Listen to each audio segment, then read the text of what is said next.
डाहाणी किए केमिति हुअन्ति डाहाणी श्मशान रे केमिति साधना करे डाहाणी डाहाणी केमिति तंत्र प्रयोग करे तंत्र प्रयोग द्वारा मनुष्यर कौन क्षति हुए डाहाणी परिवार उपरे कौन प्रभाव पकाई पारे एही वीडियो रे जानिबा डाहाणी संपर्क रे संपूर्ण तथ्य। जय पतित पावन जगन्नाथ, जय सनातन।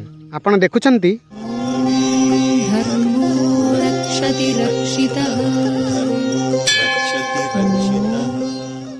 डाहाणी विद्या एक गुप्त विद्या कुहा जाए। एही विद्या बल कौनसी व्यक्ति को गोटे मुहूर्त रे हत्या करी हेबो। जदि एही विद्या को कौनसी स्त्री शिखे तेबे ताकू डाहाणी कुहा जाए। पुरुष शिखिले ताकू गुणिया कुहा जाए।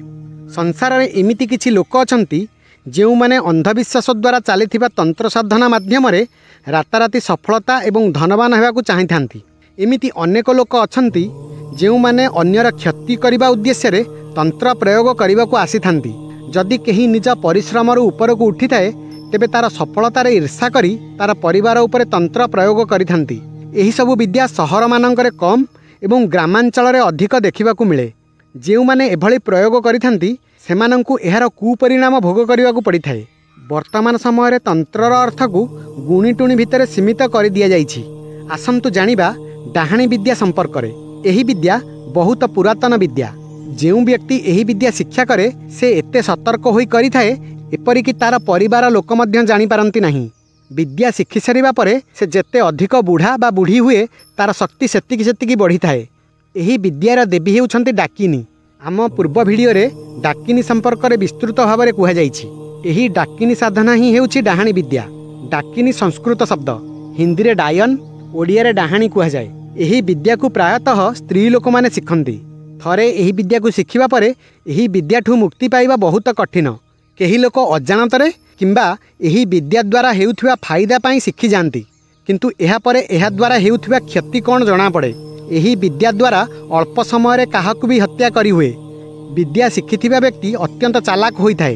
विद्या द्वारा कहार क्षति करिबा परे कौनसी प्रमाण रखंती नहीं। जहा घरे एही भली डाहाणी विद्या शिखिथिबा किंबा शिखुथिबा व्यक्ति थिबे तेबे परिवार रे केही जानि पारंती नहीं। पर सेही व्यक्ति परिवारर विनाश करिथांती। एही विद्या द्वारा जेकोसी व्यक्ति को हार्ट अटैक किंबा पक्षाघातर शिकार कराई पारंती। सेमाने सर्वदा निज आंगुठी हलाउथांती। सेइथिरु जଣା पड़े एही व्यक्ति डाहाणी साधना करे बोली। आसंतु आलोचना करिबा एही विद्या द्वारा हेउथिबा उपकार संपर्क रे। विद्या शिखिथिबा व्यक्तिर आयुष बहुत होइथाए। सेमानंकु कोनोसी रोग हुए नहीं। परिवारर उन्नति होइथाए। धनर अभाव दूर हुए। कार्यहानि हुए नहीं। डाहाणी पाखकू 36 गुण आपे आपे चली आसे। अन्यर कामधंदा बंद करी हुए। अन्य मानक घरे कली झगड़ा करी बर्बाद करी हुए। विद्या शिखिथिबे व्यक्ति अत्यंत चालाक चतुर हो जाए। अन्य को निज अधीन को आनी निज काम तांक द्वारा कराई हुए। काहाकू बर्बाद करने जदि कहीदिए ताकू बर्बाद करिकी छाड़े, किंतु परमात्मा भक्त तांकू बंचाई पारिबो किंबा कौनसी शक्तिशाली तांत्रिक। एही विद्या जे कौनसी बयस रे शिखि हेबो। छोट पिला मध्य शिखि पारिबे जदि पितामाता शिखांती, किंतु कौनसी पितामाता तांक संतान को डाहाणी करने को चाहिए नहीं। अन्यर आयुष चोराई निजर आयुष बढ़ाई हुए। कर्ण पिशाच द्वारा घरे बसी जानी हुए बाहरे कौन घटना घटुछि। तांकर शरीरर रक्षा प्रेत करती। सेथिपाई तांक पिंड बंधन रे थाए। तांक पाखरे देवता रुहंती नहीं किंबा अधिक रुहंती।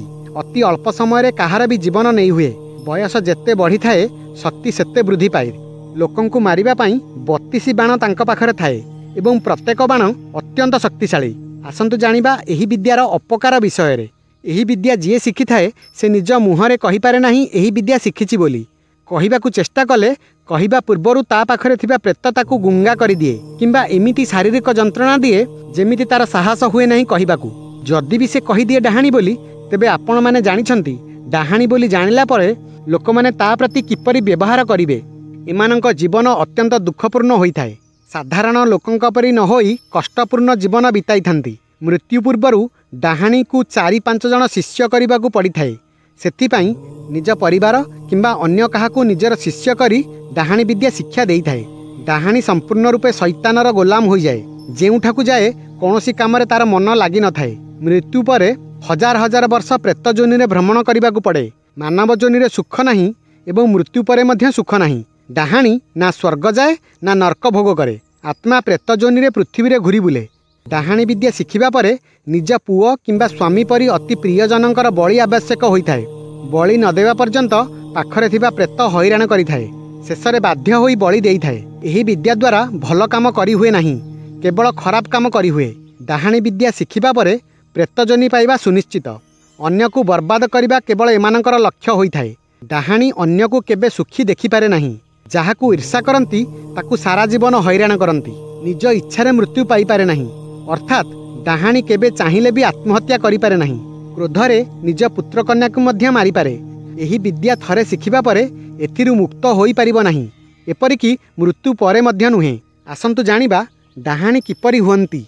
डाहाणी निज घरे थिबा पुओ किंबा झियो उपरे निजर शक्तिपात करती। फलरे सेमानंकु स्वप्नरे डाहाणी विद्या धीरे धीरे शिखिबाकु मिलिथाए।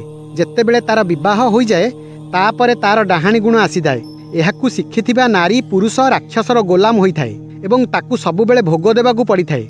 सेमाने भोग देबा पई अन्य उपरे निजर मंत्र प्रयोग करिथांती। डाहाणी गुण को संपूर्ण नष्ट करि हुए नाही। सेथिपई लोके डाहाणी को डरती एवं अभिशाप दियंती, कारण डाहाणी जल्दी मरे नाही। एमानक मृत्यु कष्ट जंत्रणापूर्ण होइथाए। शरीर रे पोक होई जाए।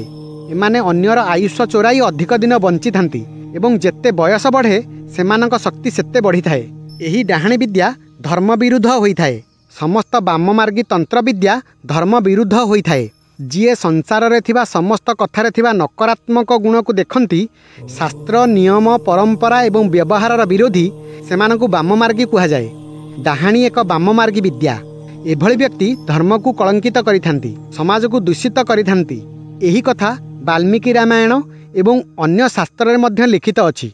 एही भଳି धर्म विरुद्ध कार्य करुथिबा व्यक्ति नरकगामी होइथाए। समस्तंक मनरे प्रश्न आसुथिबो, समाज रे डाहाणी को केमिति चिन्हिबा। डाहाणी अत्यंत चालाक एवं चतुर होइथाए। से बंचिथिबा पर्यंत एमिति कौनसी प्रमाण मिले नाही से डाहाणी बोली। समस्ते भाबंती डाहाणी देखिबाकू भयंकर होइथिबो, जेमिति टीवी फिल्म रे देखाइथांती, किंतु सेमिति किछि नुहे। चाकरी करिथिबा साधारण गृहिणी, बुढ़ी, सुंदरी तरुणी, पुरुष जेकोसी बयसर मनुष्य डाहाणी होई पारे। तांको बयस किंबा चेहरारू किछि जणा पड़े नाही। सेमाने साधारण मनुष्य परि होइथांती। शिक्षित अशिक्षित कहार भी माँ, भौणी, झियो, माउसी, पिउसी होई परिबे। किछि लोक लोभवशतः डाहाणी होई जांती। एपरि मध्य कुहा जाए, एही डाहाणी हेबा चक्कर रे मनुष्य निज मानसिक संतुलन हराई थाए एवं पागल भली जीवन बिताई थाए। केमिति डाहाणी ठारू रक्षा पाइबा। डाहाणी पाखरे सबुठु क्षतिकारक बाण मारण विद्या रही थाए। बाण 32 प्रकार होई थाए, जेमिति छुंची बाण, लुहा बाण, सोरिष बाण, चाउଳ बाण इत्यादि। प्रत्येक बाण बहुत शक्तिशाली एवं घातक होइथाए। सेथिपई डाहाणी को समस्ते डरंती। बड़ डाहाणी उपरे मारण विद्या प्रयोग करिबा अत्यंत कठिन। यह केवल शक्तिशाली तांत्रिक करिपारिबो, जहा पाखरे अनेक प्रकार सिद्धि थिबो, जेपरि कालिका सिद्धि, भैरव सिद्धि, हनुमान सिद्धि, बगलामुखी सिद्धि इत्यादि। डाहाणी पाखरे जो शक्ति थाए ताहा माँ कालींकर सेविका डाकिनींक शक्ति। डाहाणीर परिवार उपरे जदि केही तंत्र प्रयोग करे, तेबे से तुरंत जानिपारे किए तंत्र प्रयोग करुछि एवं से केबे ताकू छाड़े नहीं। डाहाणी जहा उपरे तंत्र प्रयोग करे, केवल बड़ साधक को छाड़ीदेले केवल से निजे ही ताकू ठीक करि पारिबो, आउ केही नुहे। डाहाणी अन्य डाहाणीर परिवार उपरे तंत्र प्रयोग करि पारे नाही। जदि केही डाहाणीर परिवार को तंत्र प्रयोग करे, तेबे से ता परिवार को रक्षा करि पारे नाही। डाहाणी केवल दुख देई पारे, भल काम केबे करि पारे नाही। केवल भल लोकंक उपरे डाहाणी तार विद्या प्रयोग करिथाए एवं तार शिकार करिथाए। धार्मिक आध्यात्मिक लोकंकु डाहाणी सर्वदा हैरान करिथाए। वर्तमान समय रे एही विद्या बहुत भयानक जानी मध्य अनेक लोक डाहाणी विद्या शिखुचंती। अवश्य यह बहुत कम। डाहाणी विद्या संपर्क रे समस्तंकु जानिबा उचित, किंतु शिखिबा उचित नुहे, कारण एही विद्या भयंकर। एमितिरे भी काहाकू दुख देई केही सुखरे रही पारे नाही। एही विद्या दीपावली रात्रि रे समस्तंकु बंधन करी समस्ते जल्दी सोइबा परे जंगल रे किंबा श्मशान रे 8-10 जन ग्रुप होई निज गुरु डाहाणी सामने उल्लग्न होई निज मलमूत्र रे भूमि को लिपि अंटारे झाटुआ बांधी राति सारा नृत्य करती एवं निजर शक्ति बढ़ाती। कुहाଯାଏ एपरि करिबा द्वारा समस्त तांत्रिक विद्या सिद्ध होइथाए। डाहाणी निज तंत्रर प्रयोग मझिरे मझिरे पशु पक्षी गछ उपरे करिथांती। पर साधारण मनुष्यंकु हैरान करिबा पई तांको उपरे प्रयोग करिथांती एवं जानिबाकू चेष्टा करिथांती तंत्र प्रयोग करिबा द्वारा कौन हेउछि। मान्यता अछि डाहाणी विद्या प्रयोग करुथिबा किंबा कराउथिबा व्यक्तिर कूल क्षय होई जाए, पर सारा जीवन पश्चाताप करिबाकू पड़िथाए, कारण खराब कर्मर फल अवश्य भोग करिबाकू पड़िथाए। ଏହି ଭିଡ଼ିଓ ଜଣେ ଭାଇଙ୍କ ଅନୁରୋଧରେ କରିଛି। ସେ ଭାଇ ଜାଣିବାକୁ ଚାହିଁଥିଲେ ଡାହାଣୀ କ'ଣ। ଯଦି ଆପଣଙ୍କୁ ଭିଡ଼ିଓ ପସନ୍ଦ ଆସିଥାଏ ତେବେ ଲାଇକ୍ କରନ୍ତୁ ଏବଂ ଚ୍ୟାନେଲକୁ ସବସ୍କ୍ରାଇବ୍ କରନ୍ତୁ। ଜୟ ଜଗନ୍ନାଥ, ଜୟ ସନାତନ।